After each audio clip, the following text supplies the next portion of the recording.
রাধে রাধে। আমার আগের ভিডিও ছিল গীতার দ্বিতীয় অধ্যায়ের ২৬ নম্বর শ্লোকে তাৎপর্য সহ বিশ্লেষণ করে বলেছিলাম। আজ ২৭ নম্বর শ্লোক বলবো। ২৭ নম্বর শ্লোক সংস্কৃতে বলা হয়েছে, জাতস্য হি ধ্রুব মৃত্যু ধ্রুবং জন্ম মৃতস্য চ তস্মাৎ পরিহার্যে হর্তে নত্যং শোচি তুমহর্ষি। এর অনুবাদ হলো, যে জন্মায় তার মৃত্যু নিশ্চিত এবং যে মরে তারও জন্ম নিশ্চিত। এর পরিহার অর্থাৎ নিবারণ হওয়া সম্ভব নয়, সুতরাং এই বিষয় নিয়ে তোমার শোক করা উচিত নয়। এর ব্যাখ্যা হলো, আগের শ্লোক অনুযায়ী যদি জীবাত্মার নিত্য জন্ম এবং নিত্য মৃত্যু মেনে নেওয়া যায়, তবুও এটি শোকের বিষয় হতে পারে না, কারণ যার জন্ম হয়েছে সে অবশ্যই মরবে এবং যে মারা গেছে সে অবশ্যই জন্মাবে।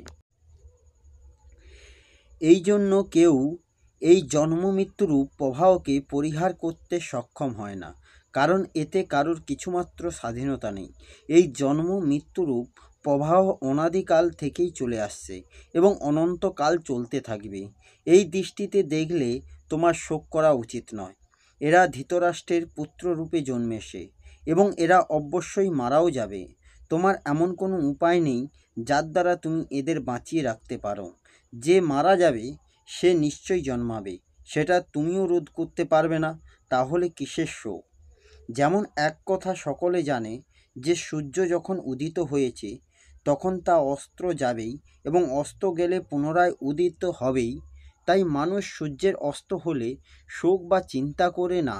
এও তেমনি অর্জুন, যদি তুমি মনে করো যে শরীরের সঙ্গেই ভীষ্ম, দ্রোণ আদি সকলেই মারা যাবেন, তাহলে শরীরের সঙ্গে তারা আবার জন্মাবেনও। সুতরাং এইভাবে দেখলে শোক হতে পারে না।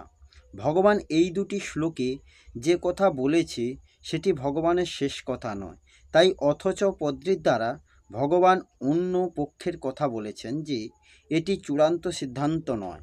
কিন্তু যদি তুমি এরূপ মনেও করো তাহলে তোমার শোক করা উচিত নয়।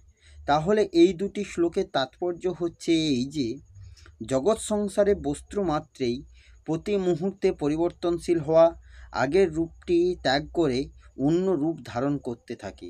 আগের রূপ ত্যাগ হলে এটি মৃত্যু হয় এবং অন্য রূপ গ্রহণ করলে এটির নতুন জন্ম হয়। এইভাবে যে জন্মায় তার মৃত্যু হয় এবং যার মৃত্যু হয় সে পুনর্বার জন্মায়।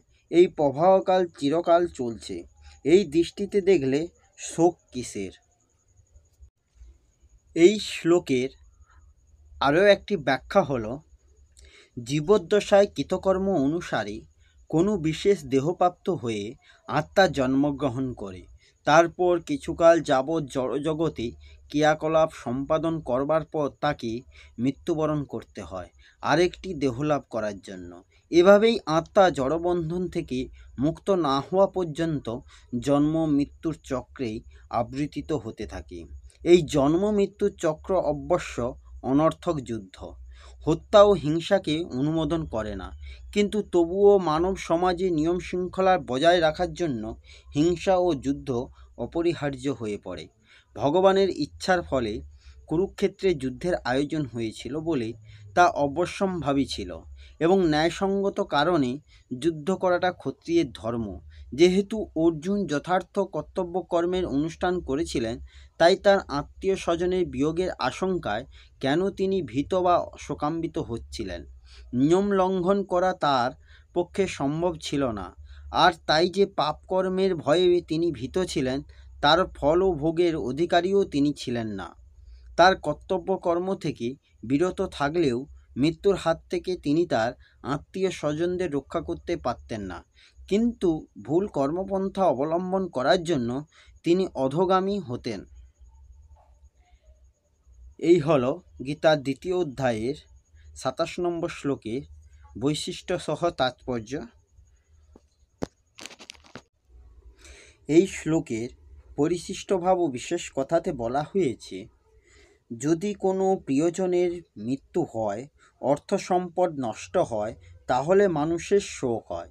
তেমনই ভবিষ্যতের কথা ভেবেও চিন্তা হয় যে যদি স্ত্রীর মৃত্যু হয়, পুত্রের মৃত্যু হয়, তাহলে কি হবে? এইসব শোক ভাবনা নিজ বিবেককে গুরুত্ব না দেওয়ার জন্যই হয়ে থাকে। জগতের পরিবর্তন, পরিস্থিতির পরিবর্তন, এগুলির প্রয়োজন থাকে। পরিস্থিতি যদি না বদলায় তাহলে জগৎ চলবে কি করে? মানুষ বাল্যাবস্থা থেকে কি করে যৌবনে উপনীত হবে? মূর্খ দশা থেকে কি করে বিদ্বান হবে? রোগী দশা থেকে কিভাবে নিরোগ হবে? বীজ থেকে বৃক্ষ কি করে সৃষ্টি হবে? পরিবর্তন না হলে জগৎ সংসারে চিত্র হয়ে যাবে। আসলে যা মরবার তা মরবেই, যা থাকবার তা কখনো মরে না। আমাদের সকলেরই প্রত্যক্ষ অনুভূতি হলো যে মৃত্যুর পর আমাদের সামনেই শরীর পড়ে থাকে, শুধু শরীরে যিনি প্রভু সেই জীবাত্মাই চলে যান। এই অনুভূতিতে গুরুত্ব দিলে আর শোক চিন্তা হয় না। বলির মৃত্যু হলে ভগবান রাম তারাকে এই অনুভূতির কথাই জানিয়েছিলেন। চিন্তা করে দেখা উচিত যে যখন 84 লক্ষ জন্মের কোনো শরীরই স্থায়ী হননি, তখনই এই শরীর বা থাকবে কেমন করে? 84 লক্ষ শরীর যখন আমি আমার বলেও থাকেনি, তখন এই শরীর বা কেন আমি আমার হয়ে থাকবে? এই গৌর বিচার চিন্তাভাবনা শুধুমাত্র মনুষ্য শরীরেই হতে পারে, অন্য কোনো প্রজাতির শরীরে নয়। রাধে রাধে, জয় গীতা, জয় শ্রীকৃষ্ণ। আসছি পরের ভিডিওতে।